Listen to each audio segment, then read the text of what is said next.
again, that's all you have to do. Tell a story. Yeah. Stop focusing so much on this world building stuff. Stop focusing on cool cameos and new characters that we got to throw in. Stop. I Just agree. tell a story. And Yeah, tell a story. that's like my final thoughts on this movie is like that's what it does so well. It tells the story of grief from different points of view. Pizza time. Pizza time. Pizza time. You're right. Pizza time. Pizza time. Ed, how are you? I'm good, my friend. How are you? I'm good. It's time. It's finally time. We can finally talk about the Wakandan-sized elephant in the room. It's here. Wakanda Forever has finally released in theaters. Yes. It's here. It's got 86%. And that's not right. It's got 84% certified fresh on the tomato. It was 86 though, like last time I checked, but it went down a little bit, huh? Okay. I agree. I think I checked this morning. It was 86, and now it's still this morning, but now it's 84. Still strong. Yeah, still strong. It's got 94% audience score. People, audiences seem to like it. There's some, I think, hit or misses with some audiences that I've heard so far, but we'll get into it.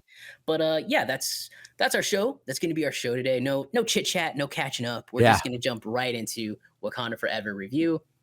So you've already heard Ed's notes on the review. Basically, his non-spoiler review is that he loved it, that it was visually stunning and great performances. And now I am going to have to agree with the man. I thought this movie was visually gorgeous. I thought it was incredibly poignant. Man, like I feel like this movie in itself was the journey through grief, right? Yeah. Like the stages in grief. Sure. Like you start with the shock, and then isolation, and then regret, and then anger. And then you find your resolution. And that's what it was for me. I thought Letitia Wright was fantastic in this movie. She really did kind of hone it in and bring it home strong. Like you feel the absence of Chadwick Boseman for sure. However, it's something that when a movie's this well crafted, it's something you can look past. And I also will say I did have a couple issues with the pacing of the film. I think it's not well paced at all at times. Okay. Which you and I may disagree on, but overall, I mean, visually is insane. Namor is amazing. Right? Dude, he's what a so star. Cool to watch. Yeah, what a star. Star being born. Like the presence he brought on screen. What's the actor's name? Tenoch Huerta? Tenoch Huerta? Yeah. Tenoch Huerta. Is that how you pronounce it? Okay. Yeah, thank you. Yeah, Tenoch Huerta really brought it, man. He was great. Yeah, I don't get emotional in movies too often, but man, the very beginning of this movie, I was like, oh boy, that is rough. That is rough. And look, it takes T'Challa's death and just kind of handles it head on. It doesn't beat around the bush. It doesn't say he's sick. It says, hey, we're just gonna go into it. Yeah, Angela Bassett's great in it. Just praise Queen. Yes, visually, this is the best looking Marvel movie we've had ever in a long time. Ever? Could you say ever? I would say ever. Oh, I mean, come on, man. Like IMAX photography. Yeah, from a cinematography level. From a cinematography, I could. It's awesome. I could agree. Yeah. I mean, Eternals may give it a run for its money. Eternals is great too. They're similar. They're similar in visual styles. So absolutely. Yeah. I would give that. Yeah. Like, every time you're in, you're at the, what's the city called? Is it Tenochtitlan?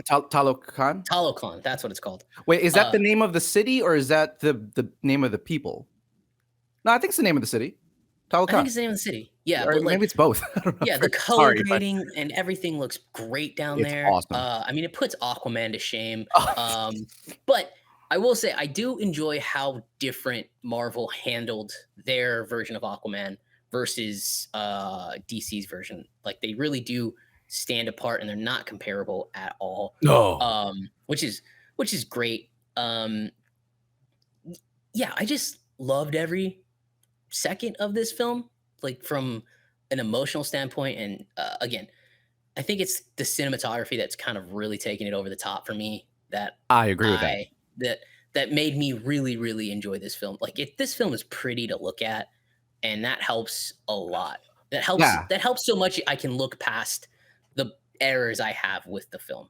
And yet, and we can start there because I think Yeah. it is one of the strongest parts of the film is that a lot of people aren't even mentioning the cinematography, and it is No. clearly one of the best, if not the best, like top 3 best Yes. shot MCU films Right. in the entire 30 film roster, and no one's talking about it. And I'm like, guys, this is incredible. Like should surely be nominated for cinematography in and of itself.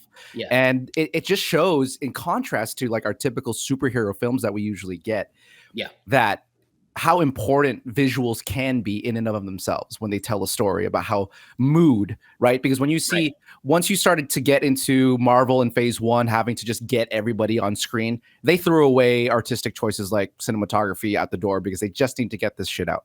Now that they've done that and they can do a movie like this, it just exclaims just how great Marvel can really be when they take their filmmaking seriously, particularly from a shooting standpoint, where it's like, yeah, I had no problem with lighting, I had no problem with color grading, like all that was aces as far as I'm concerned. And again, one of the aspects I thought brought it into the realm of like the Dark Knight and like the greater superhero films. That was one of the aspects for sure, hands down. Yeah. I think that I would completely agree with that like sentiment that, it's just everything when you're supposed to be, close and emotional to the characters. The cinematography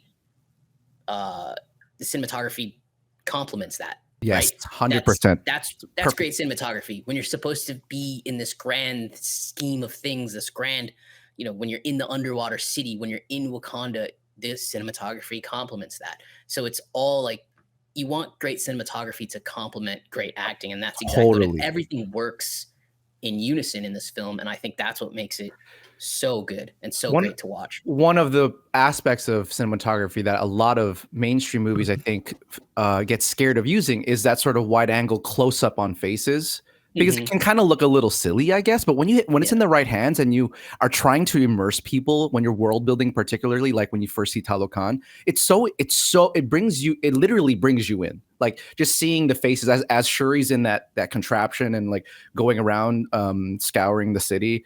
And then you see the shots of like the people coming up to her, and you get really close, and you can see the details on their faces and of the wardrobe and all that. By the way, the wardrobe, come on, that's gonna be Oscar too.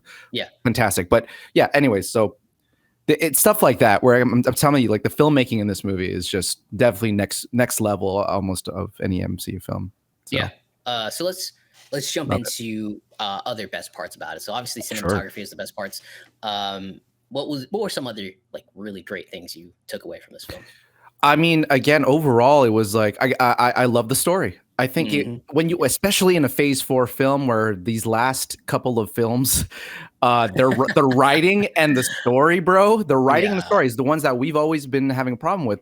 This took the complete opposite approach and was like, did not do much phase building, although we'll get into the little scenes we had with 2 other characters that now I can tell you what they are. Now you've seen them. That did a little bit of like, okay, yeah, that's from other movies, other shows, whatever.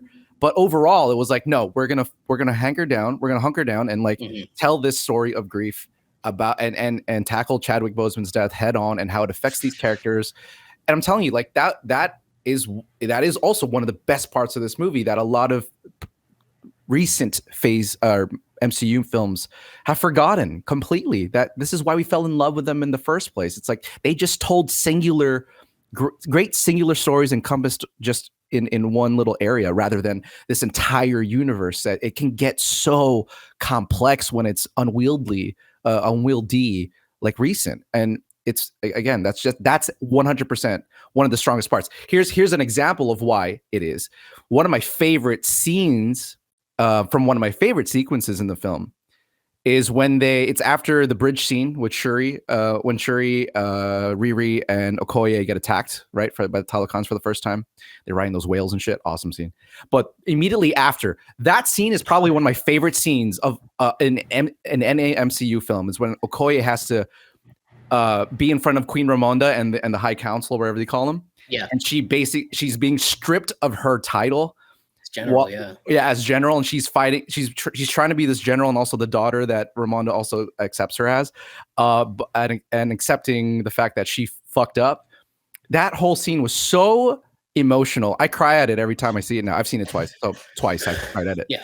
But that scene you don't get in most MCU films. That's a type of scene that you just don't get, where you focus on a supporting character's feelings, Right. you know, like, and it hits so really, really hard. Right. That's a scene that really made me go, okay, this is a great movie. Like Yeah. Ryan Coogler is really focused on these characters and what they're feeling. That scene right there was incredible. And obviously that's the scene where Angela Bassett, man, wow. Yeah. Just those three, like she says like 3 sentences when it's in the trailer too, where she's like, have I not given everything? Like, wow, that performance just plays different from a trailer than on screen. And she deserves an Oscar for that. I mean, it was incredible. Anyway, so that's like that level of filmmaking was so and awesome. That goes into like hand in hand into like what we've been talking about with Marvel for the past, I don't know, 8 months now. Like repercussions for your actions. Like here's Okoye, and like harsh maybe, but you know, she did fuck up. She did lose Shuri. Her daughter. Yeah. Yeah. And look, and it's in line with Ramonda. I mean, she just lost her son. Like, I get it from Ramonda's point of view. Yeah, it's a little emotional than diplomatic, but totally understandable, right? I mean, I get it. It's heartbreaking. It's so heartbreaking. So yeah, that was a fantastic scene altogether in that movie. I would completely agree with like what you said about the world building kind of being put to the side, and they still do a little bit of this. But, you know, again, one of our problems with the Marvel movies this year, especially, is that, you know, you're forcing in all these new characters to sideline other characters in result. And you probably don't mean to be doing that, or maybe they do mean to be doing that. I don't know. But like, why should the mighty Thor get more screen time than Thor? Why should Scarlet Witch get more screen time than Doctor Strange? Or why should America Chavez get more screen time and a better arc than Doctor Strange in his own movie? All right. This doesn't do that. Like, yes, there are those cameos that are, I think, important to the future of Marvel, and we'll see what happens with some of them. But they don't ever like overshadow what's going on in the movie. Like, you know, Riri Williams, I will say a complaint of mine is I do think we spent a little too much time with Riri and with that's one of the questions I had for you, was like how you felt about Riri, because I felt like the film could have been fine without her. Honestly, I liked her. I do like her. I was just about to say the exact same thing. I like her a lot. Film without her. Yeah, but I do like her, and I will say I have no problem with the character. I think Marvel made the right choice.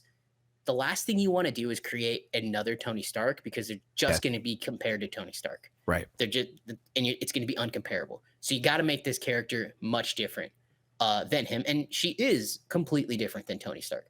She's a kid. She's sarcastic. She's a bit silly. She's definitely not a fucking narcissist. So yeah, I think they handled Riri Williams great. That being said, I could do without that whole scientist storyline. Yeah, me too. You know, and look, Namor had definitely, or Namor, whatever, had definitely like made up his mind that he was going to attack the surface world anyway. Yeah, so obviously. the line about, oh, kill the scientist or not, and I won't. Maybe that's true. Maybe it's totally not, you know? On a narrative standpoint, that was probably one of the weaker parts. But after a while, you just understand that's just that's plot. That just needs to happen. It's a plot incident that just needs to happen, and it's fine. It's a little stupid, these films, any of these superhero films, you can find a point where you're like, I don't think that makes a lot of sense, and then you can deconstruct the entire film. So if you settle too long on that and think about it too much, you can destroy the whole film. Yeah. But that's besides the point. But yeah, everything worked so well because it was just so focused on, again, as I think I said at the very beginning, like the stages of grief. You know, and Shuri even goes to a point where she could become, you know, the mirror of another character, which we'll get into in a minute, and which was, I thought, a really kind of smart, creative choice. It was a smart writing choice, yes. Yeah. So yeah, I did too. I really enjoyed this film, and again, when you focus on the characters and not the world you have to build, or if you, I don't even think you can even call world building in Thor: Love and Thunder or Doctor Strange. You know, stop focusing so much on the cameos and focus more on your main characters. Right. Give them screen time. You have a great casting department. Let them shine. Yeah. Let them be what you know they can be. Like, again, let's use Thor: Love and Thunder as an example. The time you spend with Riri Williams, sure, could you take her out of the film? But you could, but you know, she doesn't make the film any worse. No, absolutely not. But the Guardians in Thor: Love and Thunder, could you take them out of the film? 100%. Absolutely. Do they even need to be in the film at all? They're just they're marketing tokens. Yeah, that's all it was. Marketing tokens. So that's all it was. That's what this film does right to me. And I really enjoyed it. Again, I really enjoyed it. I'm so glad that you did. Because again, this is one of those movies. I wasn't sure. I totally felt like people could go either way on this one. And when we first read the first reviews, and then now the actual first critic responses and audience responses, like some people were not liking this movie. They were like, I don't like the way they handled a bunch of stuff, and we can get into that in a second. But overall, I was a little worried in the beginning, and based off a lot of the comments we were seeing on our own TikTok. By the way, follow us on TikTok for short. There's some people who are like attacking me from not even having seen the film yet, and they were like, pass. I'm not gonna see it. How is this gonna be good without Chadwick Boseman? Yeah, I'm like, you haven't seen the film, bro. So there's a lot of people on TikTok that have really come after you, especially like, oh, of course the Asian guy likes it. Like, Jesus, guys, fucking relax. I know. Social media is such a toxic fucking place. You guys, it's so toxic, but it brings me to one point that I want to ask you about, though. One of the things that I was saying when I first saw this movie was that it was better than Black Panther 1. Now and I'm gonna set the record straight finally for those who just seen our little snippets. Okay, I'm gonna put some context.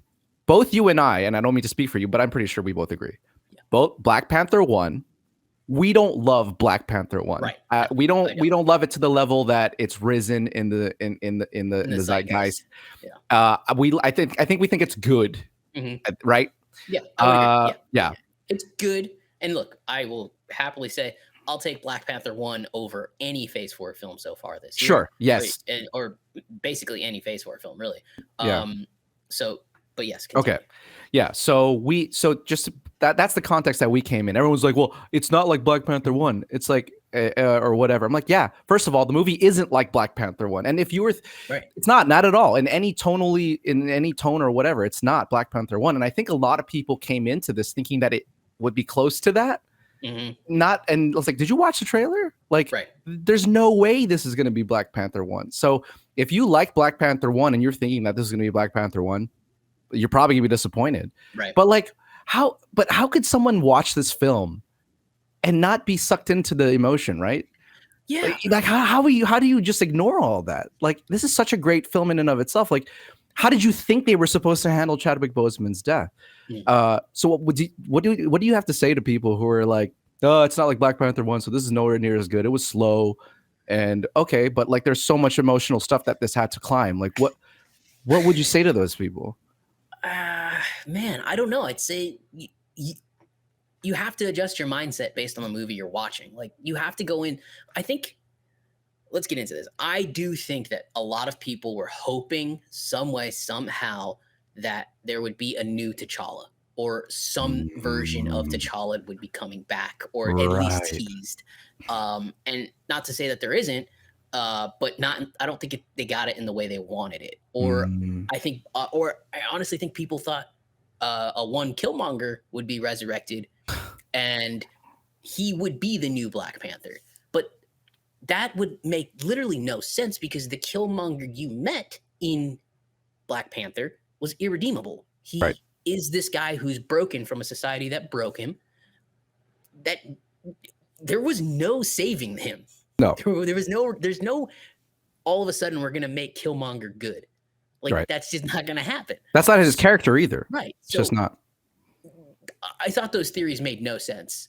And I think that people have this wanting and this need, because I have seen a lot of people say, I really want them to recast T'Challa.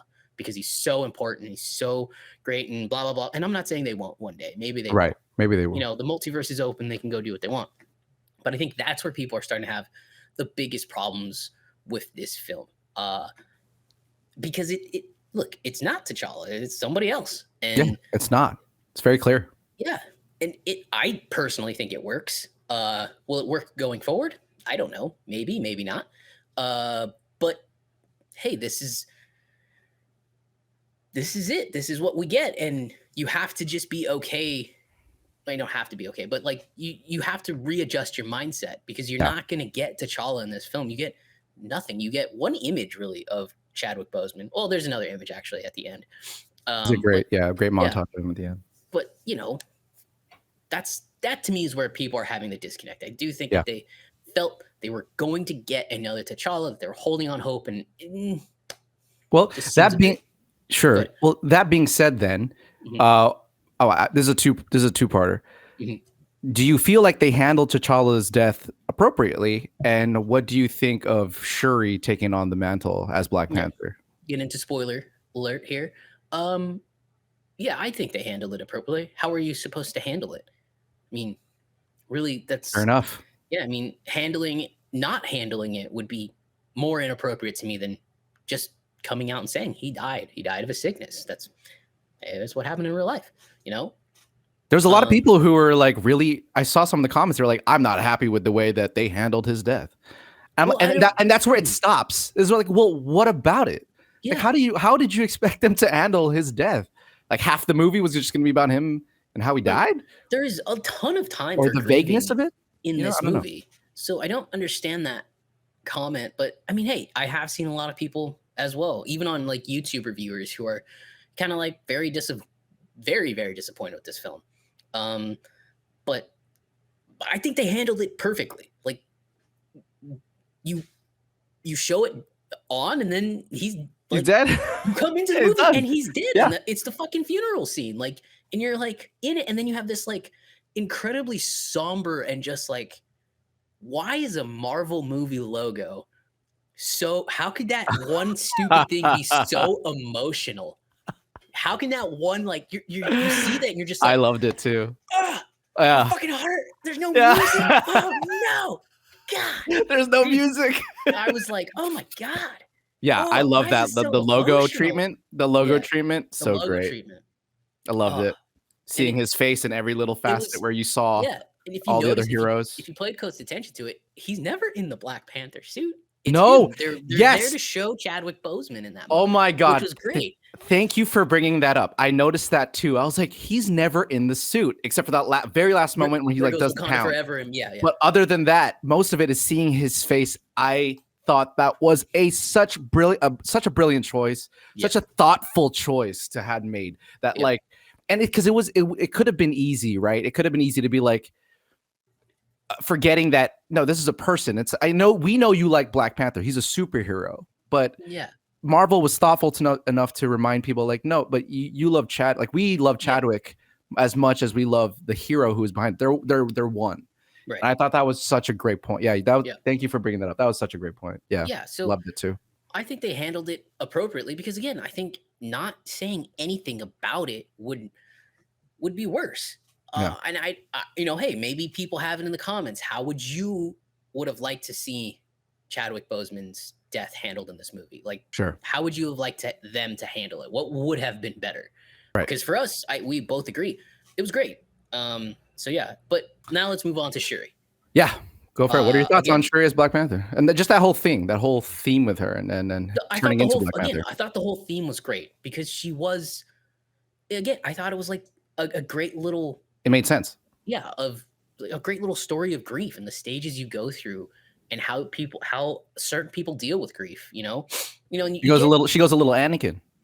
Yeah, I mean, she has a moment. Let's get into that spoiler talk. When she recreates the purple flower, she doesn't get to go see T'Challa. What's that? Yes. Yeah, they call the heart-shaped. Is it heart-shaped herb, or what is it? Heart-shaped herb. Yeah, that's it. Is that what it is? Okay, yeah. I forget. When she recreates that, she sees Killmonger. Which most people had guessed, which is great, because it was nice to see Michael B. Jordan back into that role, and hey, I think that my problem with Black Panther 1 is that they focus too much on Killmonger, Oh, not enough on 100%. not I'm enough on with you. T'Challa. And People don't his like hearing that. no, people don't People like it. absolutely abhor hearing that. I didn't like it because I thought But again, T'Challa, not Chadwick Boseman's character, or T'Challa as a character was sidelined in his own yes, movie. He was but completely nerfed in his own movie. but again, I understand. Like, I'm not saying Michael B. Jordan's Killmonger is a bad villain. He's top 3 villains in the No, MCU. not at all. Absolutely. Not But saying that. the movie took so much time to tell his story and so little time to kind of give us any more Well-rounded. than what we get in Civil War for T'Challa, I agree with you more. and it's kind of funny because Shuri's story echoes that of T'Challa's story in Civil War. 100, yeah. And I love that. I love how they called back to that. It's like a story of vengeance again. It's the same thing that her brother had to deal with. It's great. In Civil War, he's after Zemo, and then he learns I'm letting vengeance consume me, and I shouldn't do that. And it takes Shuri a lot longer than it took T'Challa to finally understand. It hit her harder. Yeah, it hit her 100%. And I love that. I love that for her. Again, it's like, and she's again, when you talk about like strong female leads, right? Like you're not giving them the easy way out. You give her the harder way out. Yeah. I love that. That makes me love her character even more. Yeah. I love it. That's been our biggest complaint about Marvel women characters in the MCU. Yeah. Oh God. She's it is, but this is the right way to do it. This is a correct way to go about it, in my opinion. They need to struggle. They need to not be perfect, and she's far from perfect, and she's still got a lot to work through. You can tell. Oh, totally. I legitimately didn't like her at the when she was in that little bit where she was feeling that anger, appropriately. I think it was clear Coogler didn't want you to like her because she was having this Killmonger vibe, and it was oh shit, Shuri. Yeah. When wait they up, cut back to Killmonger, the final bit of the conversation that you don't see when she's in the ghost realm, or I'm sure the dream realm. What is it called? Yeah, I forget. Keep going. When she cuts back to it and she's about to kill Namor, and she cuts back and you see that last little bit of conversations that I'm gonna do what T'Challa couldn't. I'm gonna go get revenge. I'm gonna go get vengeance. You're just oh fuck, she may go over the edge here. Yeah. And then of course Angela Bassett is there in her world to kind of pull her back. Yeah. Which was a great little kind of way to tie it all together. And Shuri is a Black Panther right now. I'm fine with it for future movies. I'm fine if they want to go in a different direction. The movie ends. We may have a new king of Wakanda, because it doesn't seem like Shuri's interested in that. She doesn't seem interested in it at all. No, and we have that scene where it could be M'Baku, right? Yeah. He's trying to and by the way, dude, Winston Duke so good in this movie. The balance of the characters in this movie. Yeah. Excellent. You get just enough of M'Baku in every scene he's in. He steals. He's so funny. He's great. He's amazing, and he gets emotional beats too. And it's just Winston Duke's awesome. When he has that conversation with Shuri and he sees the vengeance starting to come out in her, he's able to talk to her and really kind of tell her, hey, tell me what your heart feels. Right. Not what. When Shuri has that line where it kind of like, my heart, I buried my heart with my mom. Right. Oh, that's all that was left. I was like, that's tough, M'Baku steals every scene, dude. Winston Duke, he's so great. Which is why, if for whatever reason he would have became the next Black Panther, I'd be like, that's fine. Oh yeah, fans would have lost it. I would have lost it myself. Let's be honest, that would have been that'd be the fucking biggest Black Panther ever. That man is. What's bigger than a panther? Yeah, whatever. Yeah, dude, it had to be Black Gorilla at that point. Yeah, maybe that's sorry if that's racist. No, their tribe is based on gorillas. Yeah, fuck that shit. Their tribe is based on gorillas. Fuck that. That's not racist. But yeah, no, I think he stole every scene he was in as well. But yeah, I'm fine with Shuri being the Black Panther going forward. I'm fine if they want to go a different direction. Like I said, what about you? No, absolutely. I think I see what I got scared of a little bit was that this was going to be her character moving forward, that she'd be angry and full of vengeance, and that maybe that's what audience wanted in a strong female character. And thank goodness at the end of the film, that's not the direction they go, and she learns from her mistakes and she becomes a better person. That's awesome.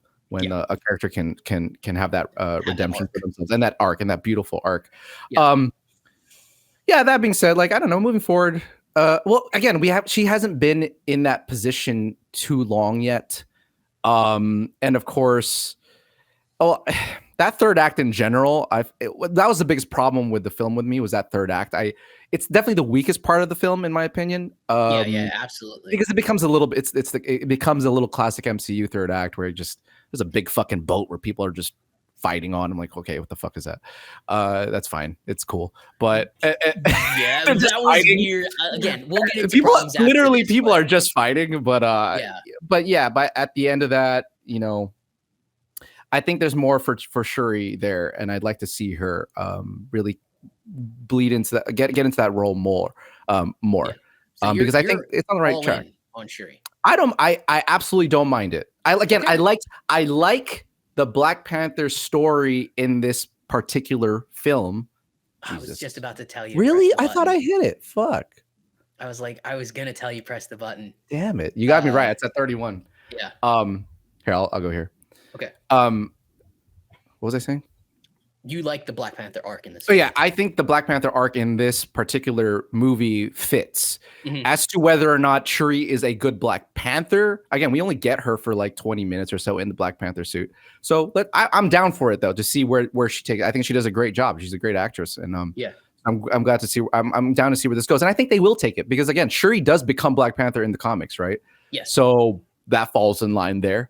So yeah, I think it'll be fine. I agree with you. I think she becomes Black Panther in the comics. If Marvel wants to go this way, they can. Now the question is, does Letitia Wright want to go this way? Remember, this was a rough movie for Letitia Wright. It was a very rough movie. Yeah. She talked about how emotional it was. She had a massive injury that sidelined her for 4 months. Apparently, she could have died. She claimed it traumatized her too. She's still dealing with post-traumatic things from that. Yeah. So if she wants to continue, she also has a quote from a couple years ago, says she wouldn't want to be the Black Panther forever. She wants to make she would do it for one thing and then that's it. So again, look, I don't know. So does she want to keep doing it? We'll see. But we have options for a new Black Panther. There would have to be some sort of time jump. Right. But for one of them. So let's talk about the post-credit scene before we get into gripes about the movie. Sure. And then Namor. Yeah. So the post-credit scene, just one in this one, by the way. Mid credits, technically. Yeah, mid-credit scene.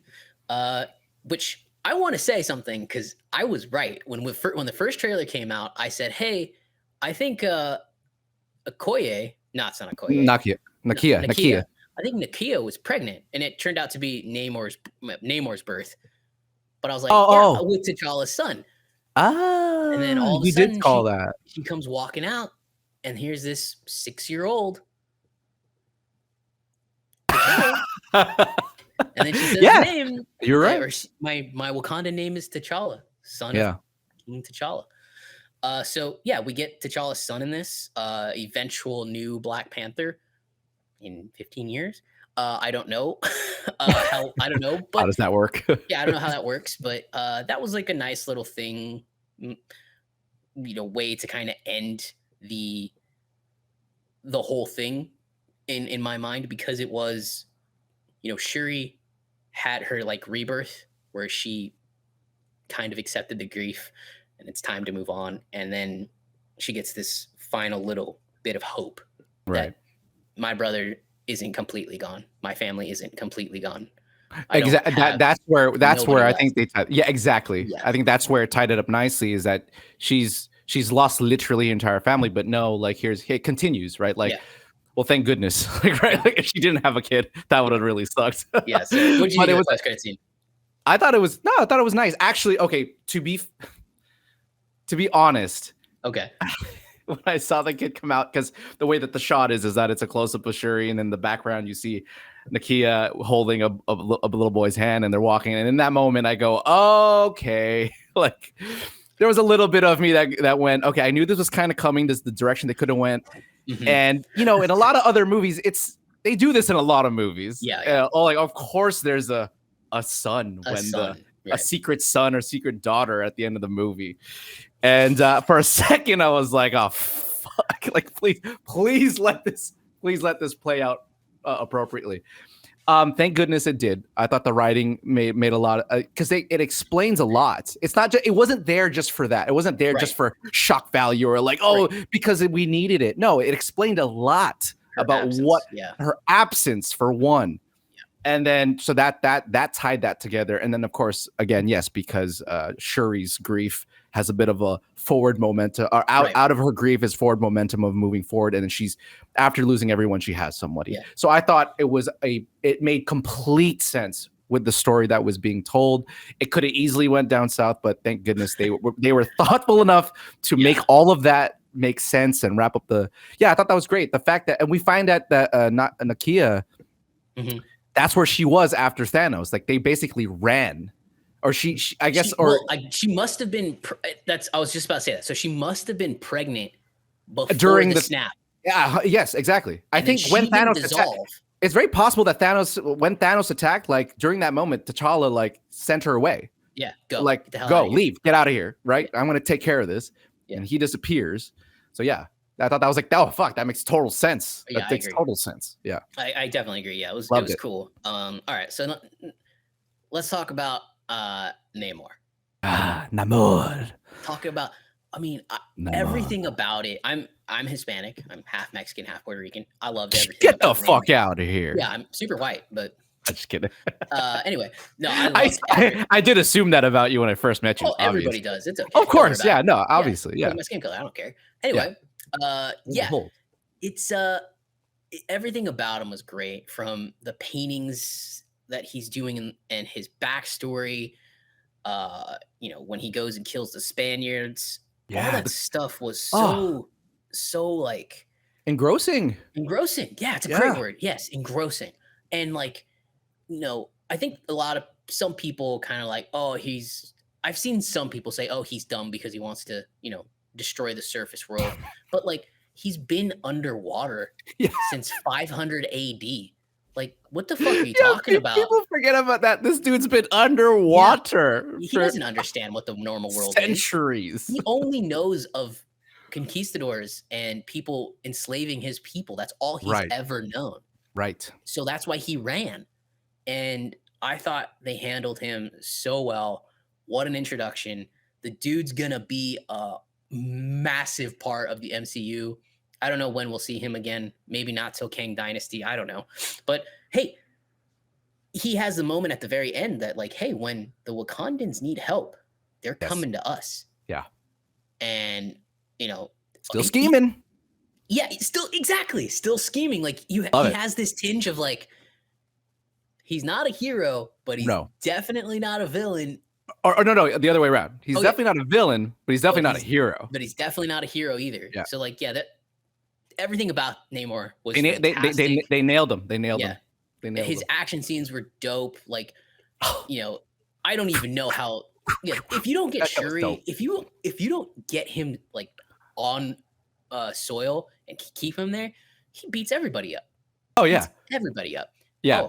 Just massively F's up. And this is the brilliance of the MCU, and the way when they spend time on their characters, it shows the light and day difference between the way they treat their characters and the way the DCEU has treated their characters. Where like the DCEU thinks that like people don't care about the details.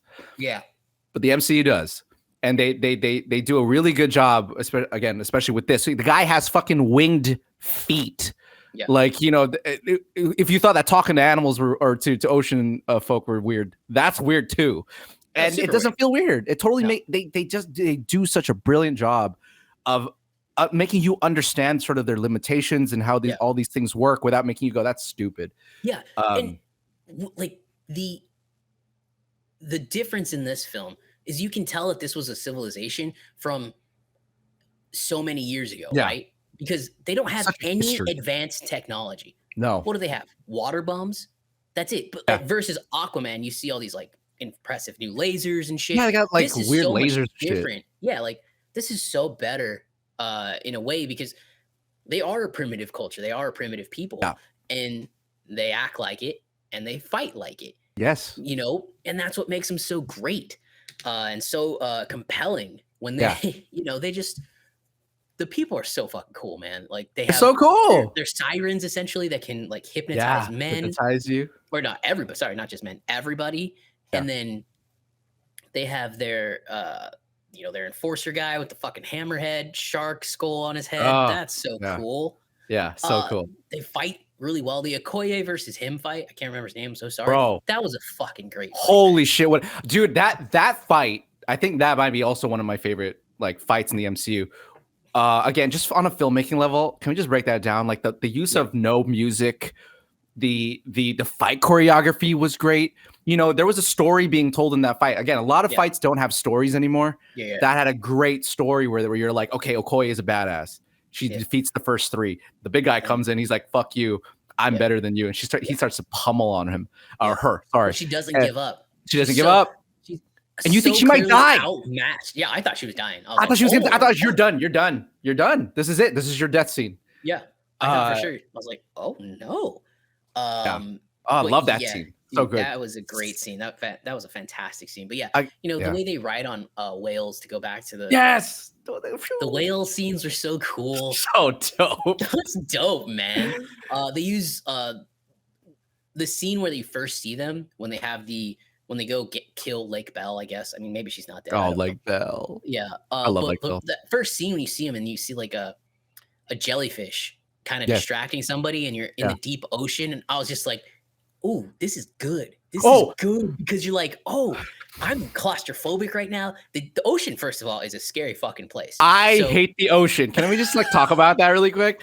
I fucking am terrified of the ocean. Anybody who asks me about this, I can go on for hours about why I'm scared of the ocean. And we won't go into that now. But I am, and that's why I love that scene. It was terrifying. Yeah, keep going. No, that scene was great because like so good. It kind of like switched gears in such a quick way from like your emotional Wakandan, funerals and how everybody's grieving over there versus here, like, we got a problem. These guys are legit. And it was creepy and it was well done. Oh, so it was like a horror movie all of a sudden. Yeah, it was a horror movie. Yeah. Probably one of the best directed scenes. Again, this movie is such a showcase for Ryan Coogler. Coogler was unlike the first Black Panther 1. I'm going to describe this as this now. It's like Black Panther 1 felt like a movie that like the MCU or Marvel Studios directed and Ryan Coogler managed. Okay. Yeah. This movie felt like a movie that Ryan Coogler directed and that the MCU managed. It was a complete flop. Yeah. In that particular, just like that command of like, here's what I'm going to make you feel in this scene now. And it's so well done. Yeah. Like just seeing the guy being eaten and you see just his thing there and the sirens. And it's such a weird, creepy scene that you don't expect, that you do not expect. I loved it. I loved that scene. It's so good. So, what an introduction to an enemy, right? Yeah, like, exactly. That's what you want. Like, what an introduction. I know these people, well, they may be enemies in the future. They may be, assets in the future. We don't actually know. But I love that, that's how you do an introduction. Yes. That's how you're ready to go. It's not just, oh, boom, she's bad. Like when you meet Wanda, it's just like, it's this automatic switch to, oh, fuck, she's gone. She's crazy as hell. There's no build up to it. You got this like really enticing build up. And then you got the guy jumping out of the water, throwing his spear. So cool. Yeah, and then the first time you see Namor, you don't even see. Yeah, you don't even see his face. You just see this silhouette. Like, what the fuck is? Yeah, what is that? If you saw no trailers to this film and you went in, you didn't know what Namor at all. Treat. Yeah, massive treat. See, this is what I love. It's so easy to pretend that people know this stuff, and so they take shortcuts. But when a good director comes in and is mindful of like, how do I tell a good story rather than just service my upper and the fans? No, I just want to tell a good story. This is a perfect example of that, where it services everybody correctly. Love it. Yes, 100%. Yeah. Can I well, if we're continuing just like sort of like great moments, sure. I wanted to get your thoughts about this because it goes back to sort of one of the things about Black Panther 1 we were talking about, and we felt it was somewhat promised, but was severely lacking and just completely overhyped. When the first Black Panther came out, we saw the trailers. We saw that like casino scene. Remember that? when he goes to the casino yes, scene. yes. And he's in that suit, and he's trying to infiltrate whatever. He's with like Everett Ross, and he's speaking to him on the earpiece. Everybody who went to that scene and was using it as a catapult to call this like, oh, it's like a bond of the MCU Bond or whatever. Yeah. And when we watched that movie, we were like, the fuck, that was that what? Because it's in a casino scene. It's a Bond movie. That's so Bondist of you. Like to just assume that. It didn't feel like a Bond movie at all. I was like, if anything, it's like a fucking John Wick movie. But we were like, get out of here. No. Tell me that sequence when Okoye takes Shuri to get Riri and all the way up until like that whole thing where they go get her, that felt like a spy movie.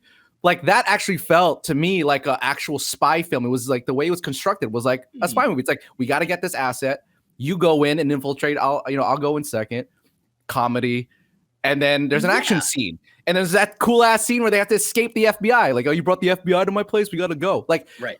That was a well done spy thriller sequence. I was like, this is what I wanted. This is what I wanted in BP1. Like, imagine Chadwick Boseman, T'Challa doing all that shit. Not like that. Up. Just I needed to escape and be low key. You know, I can see that. Yeah, I could definitely see that as like a sequence in a spy movie. I thought that sequence was great.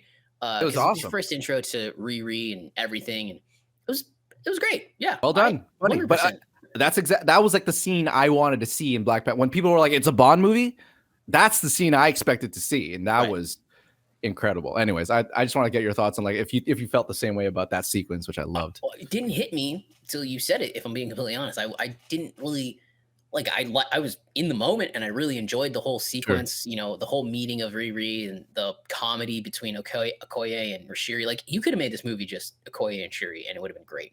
To be honest, like I thought they were great. Their chemistry is awesome. Yeah, you know, much better than the new character we get.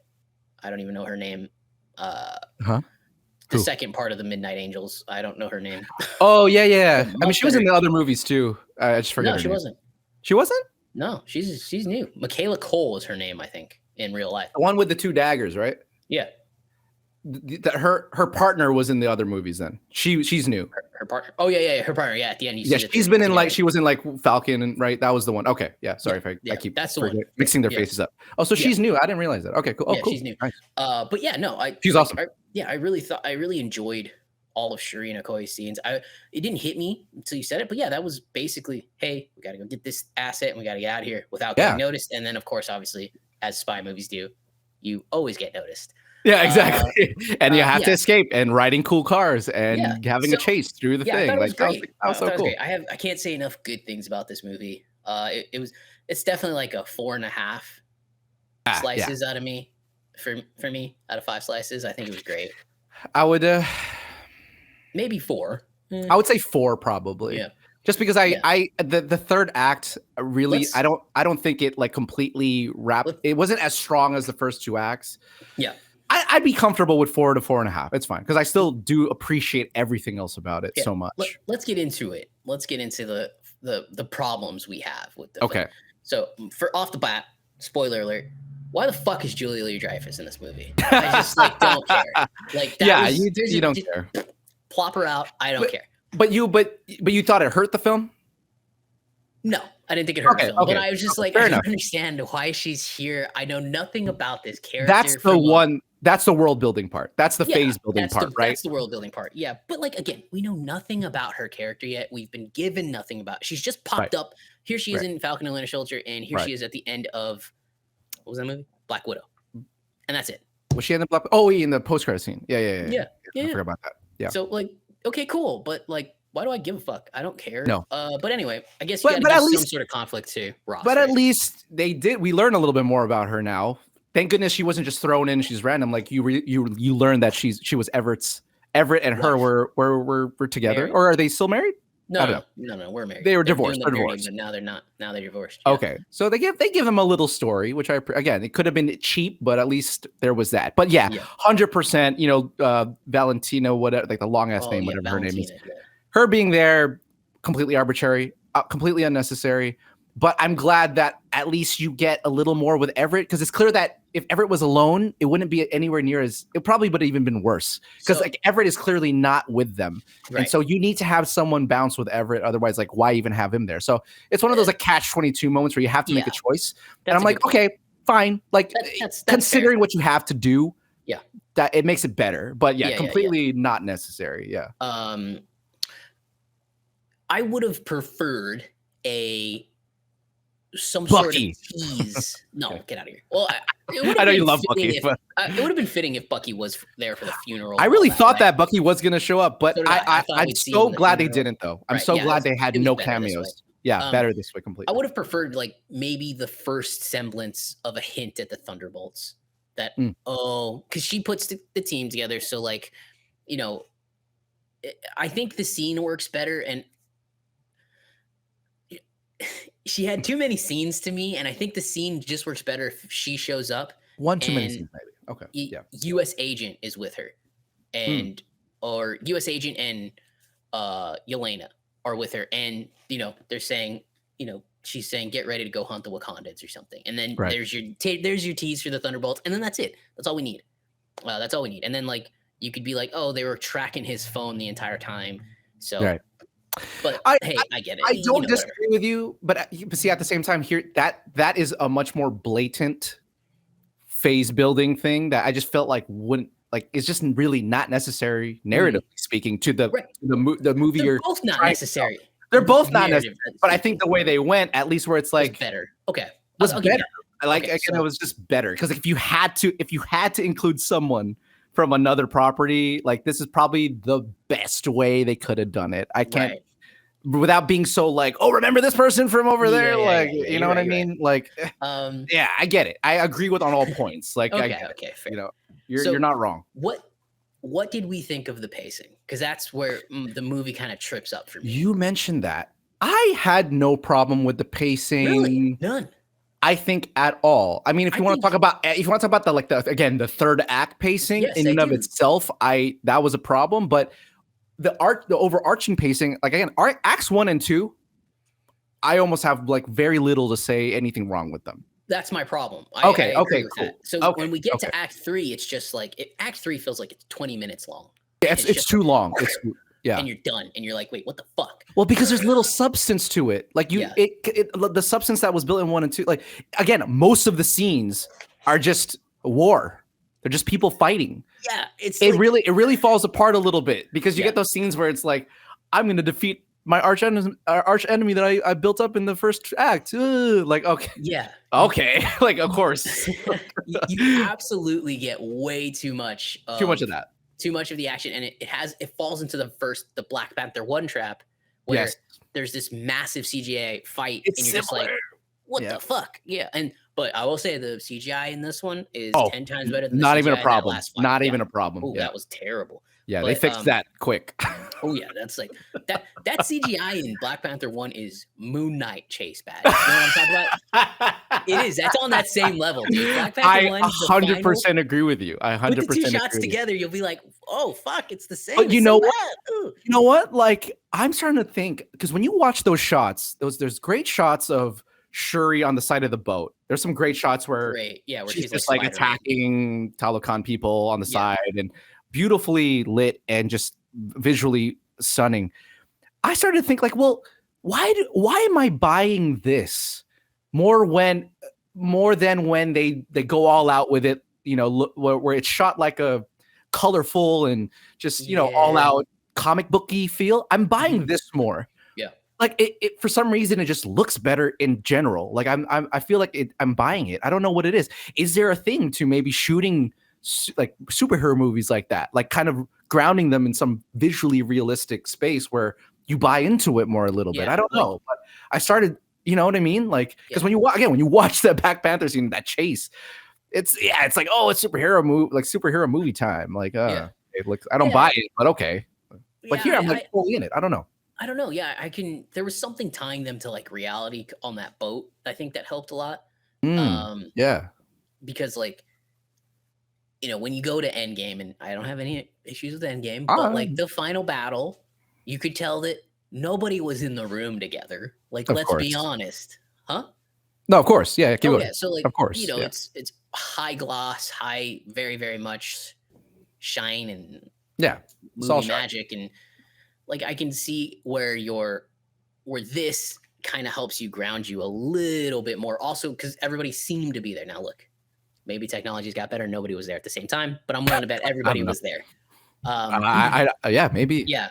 But yeah, I agree. The third act is where the movie kind of starts to fall from perfection to me. Yeah.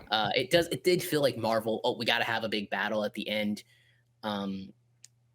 It disappointed me a little bit. Yeah, the third act where it kind of falls apart, and I don't agree that people feel like they're rushed to the third act, because I feel like you're given really good. No, yeah, I don't feel that.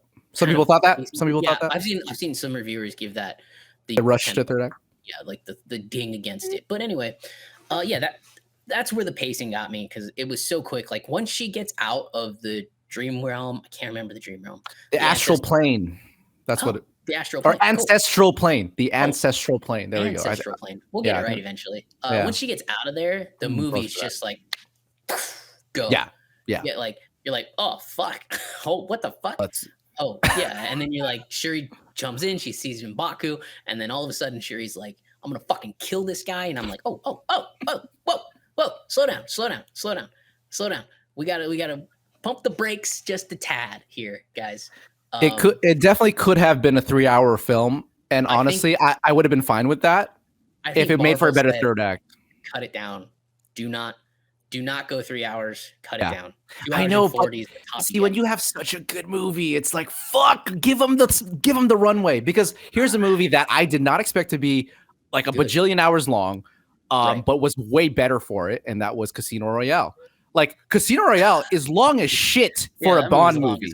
It has 6 acts. And you know what? I don't give a shit. Yeah. It made for such a great movie. It was so much stronger for it. And I think this would have been the same way. Like, if you fuck it, make it 3 hours, because like, this is such a good movie. Like, go for it. But I get it. I can get behind that. Yeah. Like, sometimes shorter isn't better. Longer. When you make a good movie, sometimes longer isn't better either. It's a hard balance to strike, and sometimes you don't know until you're editing, right? Sometimes you don't know. You're like, oh fuck, man, this is so good. Like, why didn't we cover more? Why didn't we just like write another scene? Like, we ran out of time. Like, I get it. So it's not their fault. Yeah, I'm sure they did. Well, think about it. If she had her injury, exactly. Pretty much they lost time. They lost some months. Yeah, they lost time. So they're like, we got to kind of wrap this up. Maybe you're right. Maybe you're right. Maybe they had a better plan for the third act, and because of that, they're just like, instead, we're just gonna throw them on the boat. Where the fuck this boat come from, by the way? I know, that's what you know what's funny is that when I watched it the second time, I was like, I'm gonna find out where this fucking boat comes from. And then there is a scene. I just totally forgot it. It was so quick. There's a scene where it comes out of the fucking. But I'm like, well, where the fuck was this boat before? I feel like the people would take out the boat or something. Or you would think that the first time the Talokans attack Wakanda, they'd be swimming and be like, whoa, look at that fucking boat. That's huge. Yeah. All right. Let's destroy that. Yeah, let's destroy that. That looks dangerous. That looks like it'll fuck us up. But yeah, that's really my only gripe with the film, is that the pacing is the third act gets me, and it does pull it from a really absolute greatness. Yeah, exactly. I was not going to say perfection, but it does pull it from greatness. And look, talk about another long film, Avatar. It doesn't suffer from that third act pacing problem. No, I would say, and I don't think so. Yeah, and again, a lot of people's complaint with Infinity War is that it's too effing fast. That movie just flies by, and you're just like, fuck. But, and I know many, many people who like Endgame over Infinity War because of that. Because Endgame just moves through in solid, slow. I mean, but people think Endgame was fast paced. No, Infinity War. Oh, okay. Infinity War was fast paced. Yeah, they think Infinity War is too fast paced. I mean, again, I don't kind of blame them. Oh no, dude. I can see the complaint. Like, really? You're dropped into that movie and you are going. You have like 2 minutes of conversation where they talk about the Infinity Stones, and then it's just pure action. Yeah. I think it's right. I'm okay with it. No, I mean, I will sit here and I will say Infinity War. We had 10 years before that to like understand this was all. We got the prelude. We got a lot of prelude. I'll die on the hill of saying Infinity War is a better movie than Endgame. It is a better movie than Endgame. That's for sure. Some people, but a lot of people disagree with me. So okay, hold. Really? But yeah.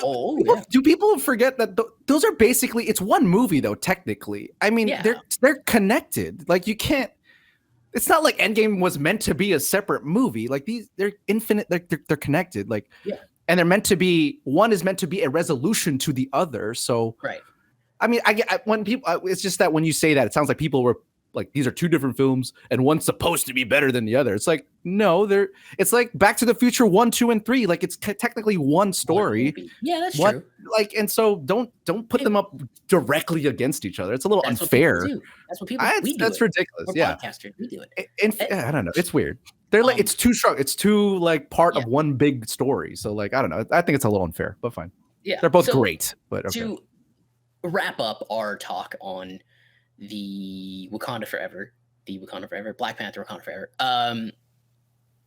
I guess we should just do maybe like some final thoughts on the film, and then where do we think the MCU goes from here?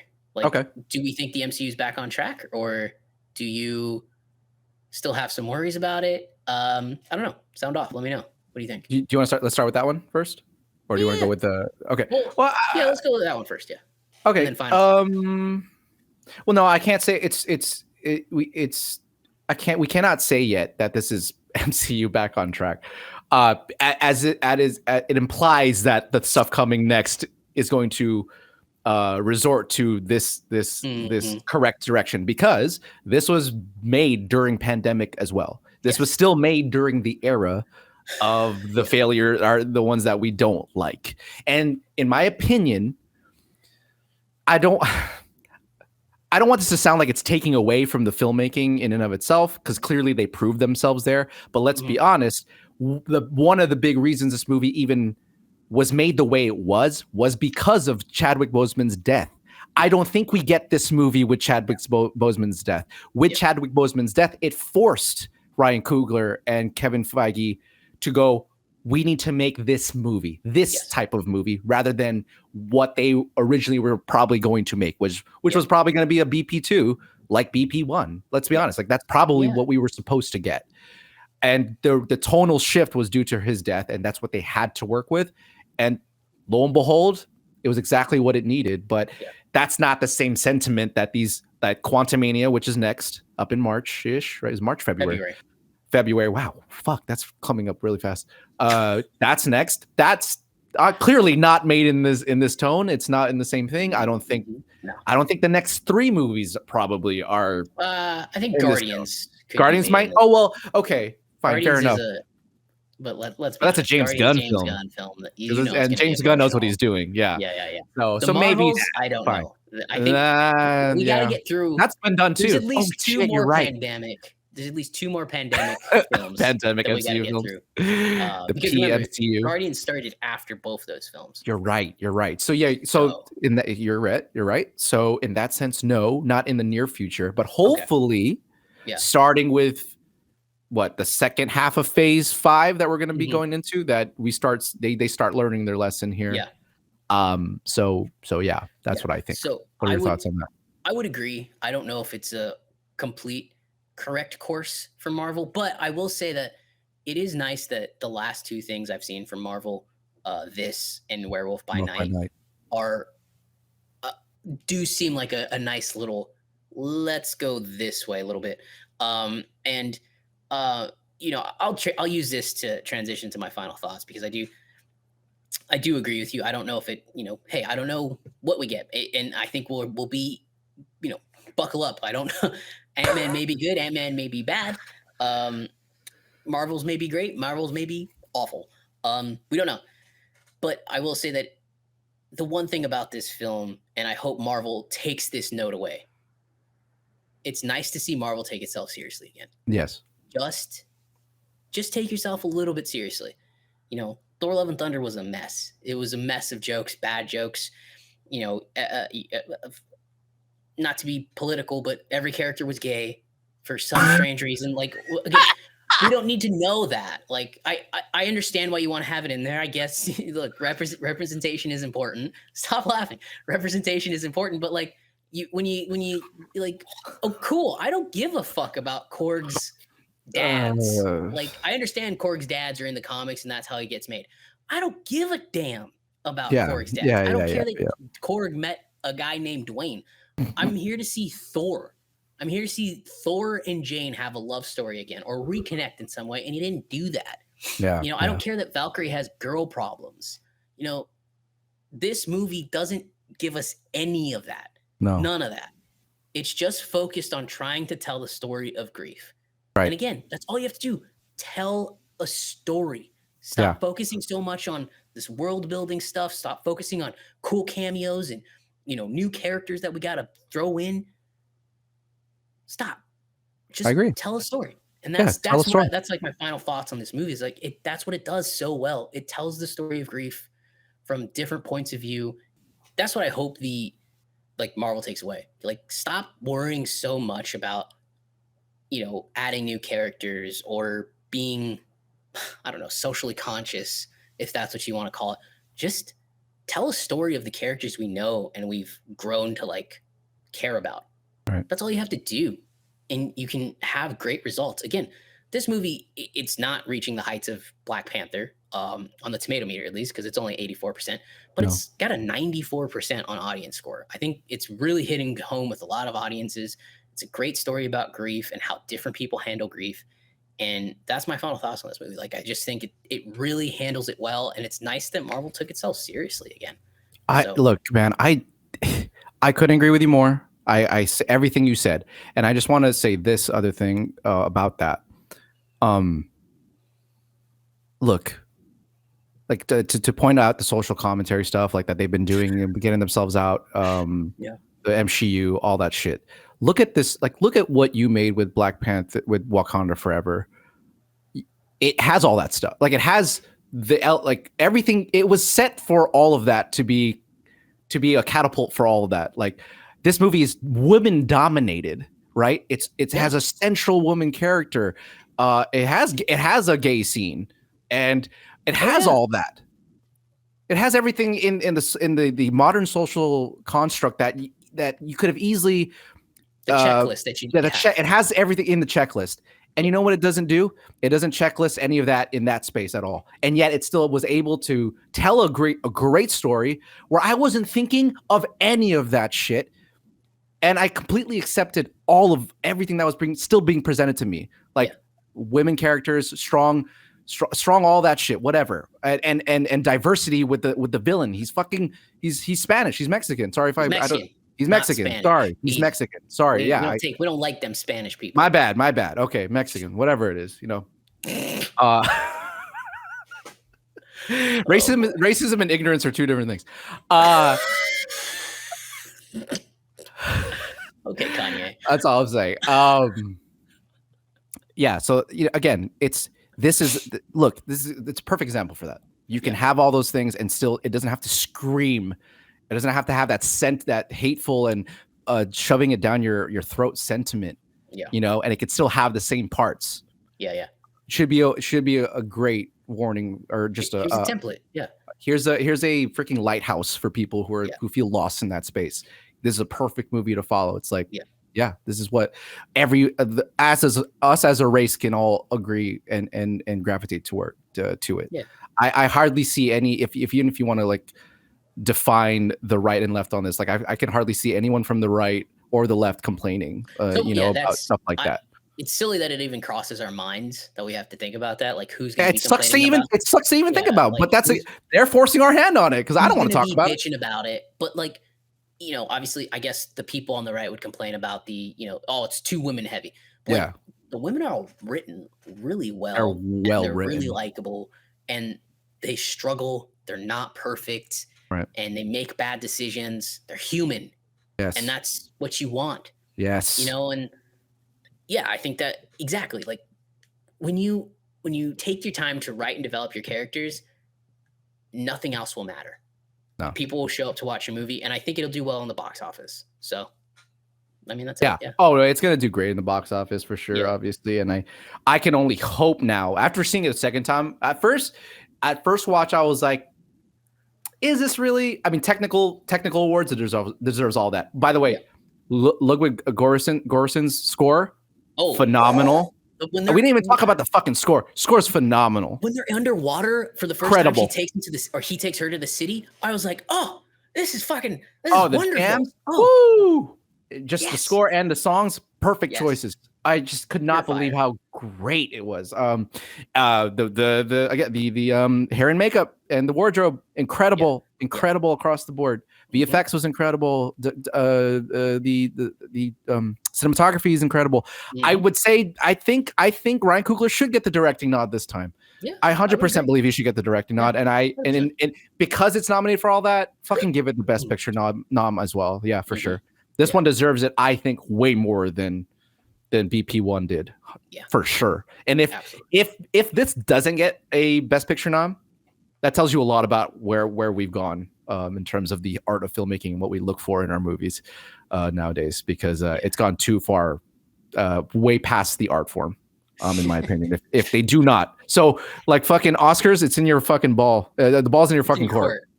It's in your ball. It's in your ball. Anyways, that's it. Go watch this movie. It's awesome. Yeah, go watch this movie. That's it. Well, one final question to you. Sure. I've been saying that this is top tier Marvel. That maybe it's not top 3 or 5, but I don't know. I wanted to ask you, like, where would you put 10. This in top 10? I would put somewhere in my top 10. I haven't thought hard about it yet, but I would comfortably put it there. It's hard to get into the top 5 because obviously, it's too hard. Winter Soldier's so fucking good. Yeah, the original Iron Man, and you have to put to what it meant. And then you got the bangers of Infinity War and Endgame back to back. Guardians, No Way Home. Like that is No Way Home. That's an MCU film, bro. For nostalgia reasons, let's be honest. So breaking into the top 5 is tough in my book for those reasons. But as far as top tier Marvel, this is top tier Marvel. This is what you want: characters, emotion, and some, the third act aside, that bridge scene, action scene was fantastic. It makes me annoyed that third act didn't wrap, because if it was, this might just be top 5. It might be top 5 if the third act is as equally as good or better, but it's just not. Yeah, third act falls apart. It's just not. Like again, you are sprinting through the third act. Yeah, to get through this movie. You're just like, fuck. Why did you have to mess up the third act? But other than that, what a tribute to Chadwick Boseman. Sorry. And I don't know what the future of T'Challa is in the MCU. I don't know if they go get one from another universe, or if we ever see a male Black Panther again. I think Shuri could do it. She's pretty great at it. 100%. So I guess we'll just have to wait and find out. But in the meantime, you should go see this movie on the biggest screen possible. And I really hope it does bonkers at the box office. Movie theaters need it to kind of get us through the rest of this year. And then, that's it. And if not that, Avatar's coming along. So there you go. Oh, baby. Next big one, Avatar. Way of Water. Here's great cinematography and great costumes. And then here's the opposite of that. Everything's fake. It's gonna look more real than this movie. Well, they only spent 15 years making it, so. When the trailer came on in the theater, I was like, "Ooh, I know, ooh, I know." That looks even better. Fuck. Yeah. Okay. This isn't an Avatar discussion. It's not. We'll have that for sure when the time comes. All right, guys. Well, that's it. That's Black Panther Wakanda Forever. Go watch it. It's a really, really fantastically done film. Until next time, we'll see you later. Wakanda Forever. I had to do it. You had to do it. Bye. Bye.